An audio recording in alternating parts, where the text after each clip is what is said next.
Saatnya berpetualangan, datang ke Taman Pelangi. Bersama teman-teman semua, yuk kita saling membantu. Aku punya tas berlari dengan si Joko.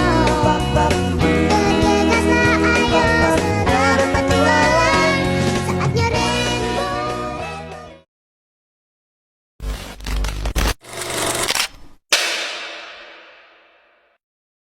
Halo semuanya, perkenalkan nama saya Indah Naomi Simanjuntak dengan NIM 23171103, Prodi D3 Kimia. Sekarang ini saya akan menjelaskan tentang proses industri manufaktur amonia, proses Haber-Bosch dan aplikasinya dengan dosen pengampu Pak Agung Pratama SSI MSI. Selamat menikmati. Nah, pertama-tama kita masuk ke bagian pengertian ya. Haber-Bosch adalah proses kimia industri pertama yang menggunakan tekanan tinggi untuk reaksi kimia. Proses ini secara langsung menggabungkan nitrogen dari udara dengan hidrogen di bawah tekanan yang sangat tinggi dan suhu yang cukup tinggi. Katalis yang sebagian besar terbuat dari besi memungkinkan reaksi dilakukan pada suhu yang lebih rendah daripada yang seharusnya. Selanjutnya, kita masuk pada sejarah singkat. Pada tahun 1905, Fritz Haber berhasil mereaksikan gas nitrogen dan hidrogen di bawah tekanan tinggi dengan bantuan katalis, menciptakan amonia dari udara. Haber kemudian bekerja sama dengan Carl Bosch untuk mengembangkan proses ini dari skala laboratorium menjadi produksi industri skala besar yang ekonomis. Carl Bosch berhasil mentransfer hasil penelitian Haber ke skala industri. Ia dan timnya melakukan lebih dari 20.000 percobaan untuk menemukan katalis yang tepat dan kondisi operasi yang optimal.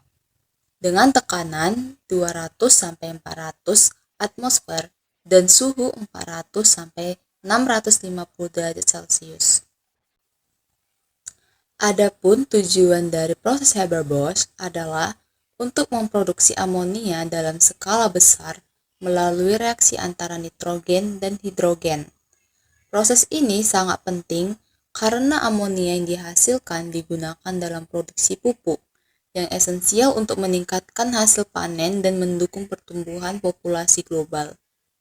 Adapun prinsip dari Haber-Bosch yaitu sintesis amonia dari gas nitrogen dan hidrogen di bawah tekanan dan suhu tinggi menggunakan katalis. Prinsip ini didasarkan pada kesetimbangan kimia, khususnya prinsip Lee-Chatelier. Suhu tinggi akan menggeser kesetimbangan ke arah reaktan atau mengurangi amonia, namun suhu yang lebih rendah akan memperlambat laju reaksi. Jadi, suhu yang ideal harus dipilih untuk menyeimbangkan laju dan kesetimbangan, yang mengatur agar reaksi berjalan efisien dan produk atau amonia maksimal. Berikut ini merupakan reaksi dari Haber-Bosch. Nah, reaksi ini merupakan reaksi kesetimbangan yang ditulis sebagai 1 mol gas nitrogen bereaksi dengan 3 mol gas hidrogen untuk menghasilkan 2 mol gas amonia dengan suhu tinggi, tekanan tinggi, dan menggunakan katalis berbasis besi untuk mempercepat reaksinya. Nah, di sini saya akan menunjukkan gambar diagram alirnya dan saya jelaskan juga prosesnya. Sesuai dengan diagram dalam proses Haber, pertama-tama itu pengambilan gas nitrogen dari udara dan menggabungkannya dengan atom hidrogen yang diperoleh dari gas alam dengan rasio 1:3 berdasarkan volume. Nah, yang kedua, gas-gas tersebut dialirkan melalui 4 lapis katalis dengan perbandingan yang terjadi di setiap lintasan. Hal ini dilakukan untuk menjaga kesetimbangan tetap konstan. Selanjutnya, sementara tingkat konversi yang berbeda terjadi pada setiap tahap, di mana gas yang tidak bereaksi didaur ulang. Biasanya katalis besi digunakan dalam proses ini. Dan seluruh prosedur dilakukan dengan mempertahankan suhu sekitar 400 sampai 450 derajat Celcius dan tekanan 500 sampai 200 atm. Dan yang proses kelima, proses ini juga melibatkan langkah-langkah seperti konversi shift, penghilangan karbon dioksida, dan pembentukan kembali uap, serta metanasi. Pada tahap terakhir, proses gas amonia didinginkan untuk membentuk larutan cairan yang kemudian dikumpulkan dan disimpan dalam wadah penyimpanan. Selanjutnya kita masuk di bagian kelebihan dan kekurangan proses Haber-Bosch. Di sini pertama-tama saya akan menjelaskan tentang kelebihan dari proses Haber-Bosch dahulu. Pertama, proses ini memungkinkan produksi amonia dalam skala besar yang digunakan sebagai bahan baku utama dalam pembuatan pupuk nitrogen. Pupuk ini sangat penting untuk meningkatkan hasil panen dan mendukung pertanian intensif. Selanjutnya, yang kedua, efisiensi produk. Proses Haber-Bosch sangat efisien dalam mengubah nitrogen dan hidrogen menjadi amonia dengan tingkat konversi yang relatif tinggi, terutama dengan daur ulang gas yang tidak bereaksi. Yang ketiga, nitrogen tersedia melimpah di udara, dan hidrogen dapat diperoleh dari berbagai sumber, termasuk gas alam, sehingga memastikan ketersediaan bahan baku untuk memproduksi amonia.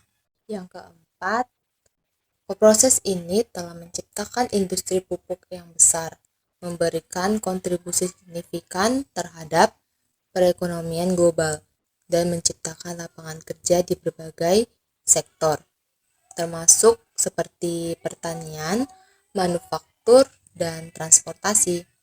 Yang kelima, proses Haber-Bosch dapat dioperasikan dalam skala yang besar, memungkinkan produksi amonia dalam jumlah yang sangat besar untuk memenuhi permintaan global. Proses Haber-Bosch tentu saja memiliki kekurangan, dan di sini saya akan menjelaskan kekurangan dari proses Haber-Bosch. Yang pertama itu konsumsi energi tinggi. Proses ini memerlukan energi yang signifikan untuk menghasilkan tekanan dan suhu tinggi yang diperlukan untuk reaksi. Proses reforming uap untuk menghasilkan hidrogen juga memerlukan energi yang besar. Yang kedua itu ada emisi rumah kaca. Produksi hidrogen dari gas alam melalui proses reforming uap menghasilkan emisi karbon dioksida atau CO2 yang merupakan gas rumah kaca utama penyebab perubahan iklim. Penggunaan pupuk nitrogen ini secara berlebihan juga dapat menyebabkan emisi rumah kaca lainnya seperti nitrogen oksida atau N2O yang memiliki potensi pemanasan global yang jauh lebih tinggi daripada karbon dioksida. Penggunaan pupuk nitrogen yang berlebihan dapat menyebabkan eutrofikasi perairan, mencemari air, tanah, dan merusak ekosistem akuatik. Amonia yang terlepas ke udara dapat berkontribusi pada pembentukan partikel halus dan hujan asam. Yang keempat, proses Haber-Bosch saat ini sangat bergantung pada bahan bakar fosil, terutama gas alam, sebagai sumber hidrogen dan energi. Ini menciptakan ketergantungan pada sumber daya yang tidak terbarukan dan berkontribusi pada masalah lingkungan. Yang kelima, bagian terakhir, sebagian besar nitrogen yang diaplikasikan sebagai pupuk tidak diserap oleh tanaman dan hilang ke lingkungan melalui berbagai proses seperti denitrifikasi dan penguapan. Ini mengurangi efisiensi penggunaan pupuk dan meningkatkan dampak lingkungan. Adapun aplikasi kegunaan amonia untuk kehidupan sehari-hari, yang pertama sebagai produksi pupuk nitrogen, yang kedua bahan peledak seperti amonium nitrat, Yang ketiga, serat dan plastik seperti nilon dan poliamida lainnya.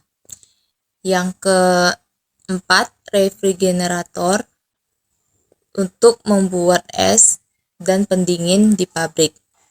Yang kelima, perusahaan kertas seperti amonium hidrogen sulfit yang membuat kayu keras dapat digunakan. Yang keenam, produksi bahan pembersih.